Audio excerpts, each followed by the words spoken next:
Let's hear from former Commissioner of Police Gary Griffith, because under your stewardship, I recall a couple of adjustments were made in terms of the badge, in terms of, I remember that camo uniform that is now actually one of the approved uniforms going forward. So we would have seen some changes during your tenure. Obviously, you're looking on. I'm sure you have also some recommendations, and just to give a perspective on what is happening right now. Gary, great to see you. Good morning.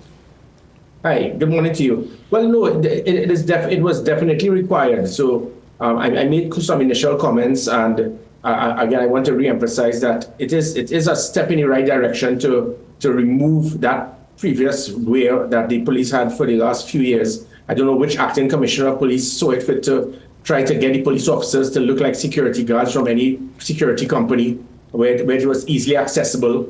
And again, that therein lies the problem. As Commissioner of Police, I understood the importance of uniform. I know many people speak about saying, well, uniform is not a major issue. It is. Image is everything. This is not a Sprite advertisement where you say image is nothing. Image has a big part to play. That is what, when it is that we brought in that camouflage uniform, it provided a degree of fear within criminal elements. It provided a degree of respect. How the officers look, sometimes how they act, how they respond. You have the other officers, other than the elite units, such as the Special Operation Response Team at the time, the GB, the IATF, and so forth. And you have them wearing these cargo pants that you could buy in any store downtown, and a polo jersey. That is how they dress, is how they may operate. And I think it is rather unfortunate that a previous acting commissioner of police will say, let's go back to the gray, let's give it a chance. Well, I mean, that is, well, you got a national award for that, with that type of mentality. Giving it a chance is not how you deal with leadership. You have to do data, you must do research, you do background, you analyze the situation. The reason that gray uniform is something that was in the 1960s and 70s. The material is not conducive to our climate. Additionally, when it is that we did the research, we understood, and again, it is shocking that the Welfare Association, I mean, everything that happens, it is always, Dixon is always in support of the state. He never says anything virtually to contradict them. To state that, let us spend 6 months to see what we can do to get the right fit. I mean, Dixon, really? You were there. We did all the research. We did everything. Because of me being able to remove $100 million per annum in overtime corruption, we were able to now, apart from getting things such as tasers, pepper spray, body cameras, the police marine branch, and so forth, it also provided me with the funds to change all of the uniforms of the police service, to remove that outdated security guard type of uniform, which is what is causing easy access for criminal elements to imitate police officers. And that uniform, I think I said it to you, JW, that uniform is similar to what the Jamaica, their police have. It is a uniform that allows the police officers in 21st century policing to have the accessories to provide the radio that will be on their shoulder, to have an immediate communication with the operational command center. If you look at it, so have the badge. So once you look at the screen there, Gary, we put in some of the pictures you would have sent up. So that is it. That is the uniform we got. We got the approval. We did the tenders. Look at that to degree. This now provides you. What's the material there, Gary? That material?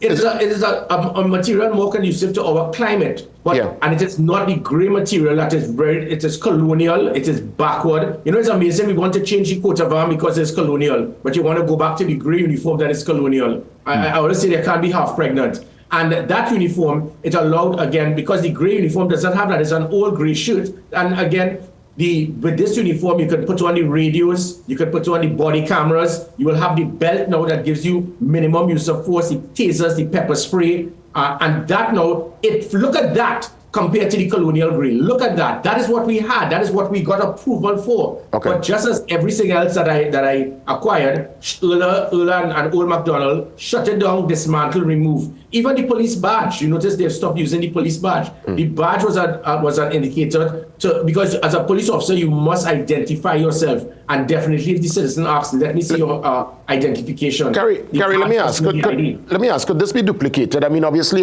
people could try, but would the process be an easy one to try to duplicate that uniform that we're seeing on screen? Because I'm seeing there is a Jamaican flag, there are a couple, there's looks like a utility belt. There's a cap. Yeah. Talk to me about this uniform here. Yeah, so going back to what the previous acting commissioner of police, Philbert and Erla Christopher, and they're trying to go back to the gray. The gray, there are thousands of those gray uniforms that went in closets and stayed away for years. So you don't even know if it is that criminals have the same gray uniform. But that uniform, it is difficult because there's something in that uniform that I put in called RFID. That RFID with that radio frequency, it's tagged. So it means that anytime we find any person with that uniform and it doesn't belong to them, we can identify that uniform to the police officer. That is the type of technology. It seems that Euler, Old MacDonald, Filbert, Stephen Williams, they are afraid of technology. They are afraid of change. They are afraid of 21st century policing. So let's go back to the colonial grey of the 60s. But as I said, with the badge, this badge again, this badge is what the police officer is supposed to identify yourself with. It will have the ID, your police ID number. You have that with your ID card to make sure that even the badge cannot be imitated. But then when you have that uniform, it looks better, it feels better, but it allows the police officer now to have all the accessories that cannot be used on that gray colonial shirt. So I mean, and all of these things, I think it is rather unfortunate. It's unfortunate that we continue to go back instead of moving forward. Could that uniform accommodate the bulletproof vest? And as I speak about the bulletproof vests, are they fit for practice? Are they fit for purpose? Sorry, not fit for practice, fit for purpose. Because when we consider AR-16, the machinery being used by the criminal elements, they're producing 5.5 millimeter shells. 5.5 shells. I mean, we know that the ceramic plate might be the best practice plate. That's what they use outside. One, again, could it accommodate the bulletproof vest? And is the bulletproof vest currently issued to officers fit for purpose? No, unfortunately, it's the police service, the vests that we have, many of those vests, there's an expiration date.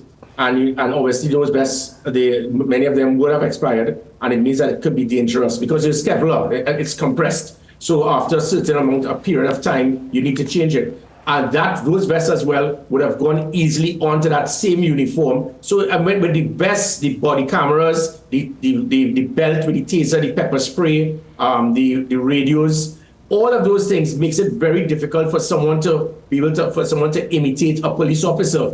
Going back to the gray, as I said, there are thousands of that gray uniform that police officers would not have even returned. It's probably in closets or whatever. So who's to say that it's not easy now because you're just telling people the police officers will be back to the colonial gray shirt. It does not make sense. I mean, and again, looking at that, what you're seeing now on screen, to what I just showed, image plays a big part. It was a reason why public trust and confidence, I received it at 14% under Stephen Williams. It changed to 59%. It was because of Gary Griffith. It was because of the policies we put in place. Trinidad and Tobago Police Service looking like that, as you see there on the screen, compared to going back to the colonial gray. It is chalk and cheese. It's a fit. We did the research, we analyzed it, we look at the material, and again, going back to that RFID ensured that if at any time we found any police uniform and we found it somewhere or a criminal element utilized it, or we saw it in the back of someone's car, we can now pinpoint to know that that police officer, it belongs to that officer. Going back to the gray, you're not going to find it. So the RFID, that's a tag, and the tag now is wireless so that you can pinpoint the police officer who is the owner, who may have then lost it or handed it over to a criminal element to commit a crime. That is it. But again, as I said, Old MacDonald, Euler, they seem to have some degree of fear about technology, embracing it. And so what we have done now is to go back to the colonial era of the 1960s. So let me ask, and the consideration must also be there that there can be probably authentic officers who probably going about it the wrong way. We have seen it in the past, there's nothing new. So let's say, indeed, that might be the scenario. Officers taking uniform and committing such acts. Do you think the top brass of the TTPS at this point in time would have shown that kind of fortitude to go after these corrupt officers, to really shake up the internal workings and to weed out those who are pulling and bringing the service into disrepute? Do you think they have that will, that strength to do such? No, definitely. I have absolutely no question or concern that any of the hierarchy of the police officer, the police service, they are criminal or they are corrupt and they do not want it to happen. They all do want it to happen. I've worked with most of them. But that's not the point. Do they have the capability, the leadership to embrace technology and understand 21st century policing? So obviously the change in uniform is obviously something that must be done because whoever was the acting commissioner of police, whether it was Stephen Williams or Filbert, that brought in that type of old cargo BDU type pants that they could buy in Charlotte Street, and sometimes even have police officers wearing a polo jersey that they use in the Sports and Family Day on patrols. There was never a degree of consistency. There was never a degree of proper uniformity, which made it easy. So so it is good that what they have done now is to appreciate the fact that whoever was the joker that brought in that uniform in the first place, it was unacceptable. It did not make the police officers look good. They looked scruffy. It was, and again, it was easily accessible for criminal elements. But the concept, what I'm speaking about, is they don't understand how to embrace 21st century policing. To go back to the gray uniform is a backward step. Where it is, look at what we have. And again, we did the research from NYPD, Chicago PD, Detroit, LA. We looked at their uniform, looked at the material in that gray uniform. It was scratchy, it was uncomfortable, not conducive to our climate. But more important, because of 21st century policing, with the radios that you must have right here to call for immediate backup, the body cameras that can be clipped on, the belt with your tasers and pepper spray for minimum use of force. That what you're seeing there cannot be done with the gray uniform, and then with the bulletproof vest being put over it. It makes it very difficult for any criminal element to imitate a police officer. But Gary, let me ask you, sometimes it comes down to the dollars and cents. Who's responsible for that uniform? Is it something that's done locally by a particular entity, or is that something that they bring from overseas? And more so, what would be the cost of this said new uniform? So again, walk me through who's in charge of that contract for the uniforms right now? Well, I don't know. Prior to me departing office, the Welfare Association were aware of it. They had a part to play in it. Even when I was Minister of National Security, we started the process to amend it, because I realized police officers looking like that, it was inappropriate. After I left as minister in 2015, it collapsed. I went back as Commissioner of Police, reignited to transform the image of the police service. And then after I left, it stopped. And now because of criminal elements, they are now, the knee-jerk action is taking place once again. But this was from a local dealer who has been involved. I think they're the same ones that actually provided the uniform for the Jamaica police. I'm not too sure. But it's a local manufacturer, and they were providing it. But again, this has been the problem, the corruption. When it says I acquired body cameras for the first time for police officers, just like pepper spray, just like tasers, all of these things never before the police service had. When I got the body cameras, it was $2,000 TT for a body camera that had, I think, up to 45 hours recording. And then a police officer would go and mislead the JSC to say, well, it had a short lifespan. That was a lie. I could bring the data. That was $2,000 for one, from a qualified source that we had for years.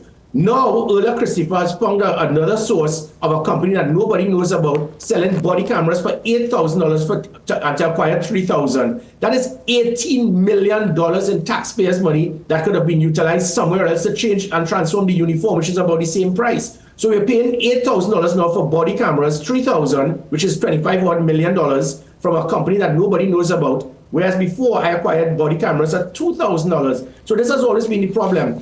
We tried to get items for the police service, but then there's always a markup, there's always some degree of questionable how it was acquired. This uniform that we were getting was going to transform the image of the police service. But instead, as I said, we have gone back to the colonial gray uniform.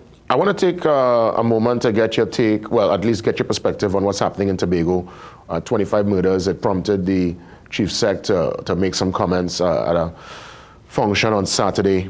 What will be the approach, or at least from your standpoint, if you could give advice to the top brass to bring Tobago back to a place of normalcy? Because what's happening there, it is unprecedented. Just your take on the developments in Tobago. Yeah, sure. I mean, if the front page, this has become the typical aspect for politicians in this country. The government will blame the opposition, and the opposition will blame the government. Stephen Williams, Old MacDonald, Earl Christopher, and now Yvonne Farley. Blame society, blame parents, blame mummies, blame daddies, blame teachers, blame the community, pray to God. It's a milli-vanilli. They blame it on the rain. They will never look in the mirror and understand, okay, yes, these people may have some contributing factors that will cause crime to go up or down. But the catalyst for crime reduction has always been the implementation of state policies. That headline by Farley, where people are trying to say, well, he's making some sense there. Even people within my own political party. It was mind-boggling, because if that is the case, what you're telling me, 3 years ago, where Tobago never felt so safe, we had good mummies and daddies in Tobago at that time.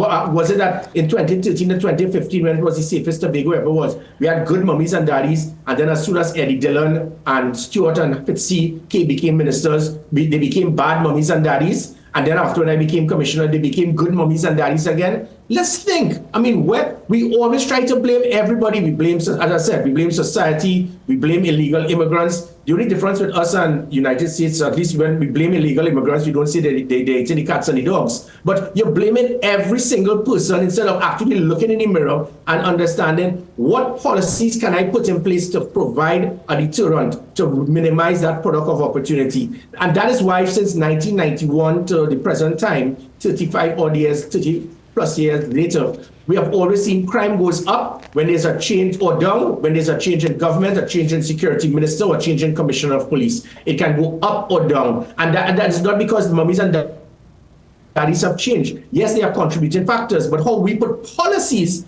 that can be the major factor that is a catalyst for crime reduction. As it pertains to Tobago, there were so many things we put in place. I got the police marine branch. We were supposed to put vessels in Tobago. The damning vessels I acquired as a minister, 6 damning vessels. One was actually named specific, I think, space or something, to be put in Tobago. We had the National Operations Center. We had Covert Operative Unit. When crime started, we looked at criminals coming into Tobago. I sent a unit of the Special Operation Response Team, and they ran back to Trinidad when they realized we were coming after them. Those are the hard targeting factors. You have to go after the criminal elements. But for you to be in charge of Tobago to blame mummies, I'm disappointed. Gary, I want to thank you as always for your commentary. We'll get a chance to touch base, I'm sure, very soon. All the best. My pleasure. Take care.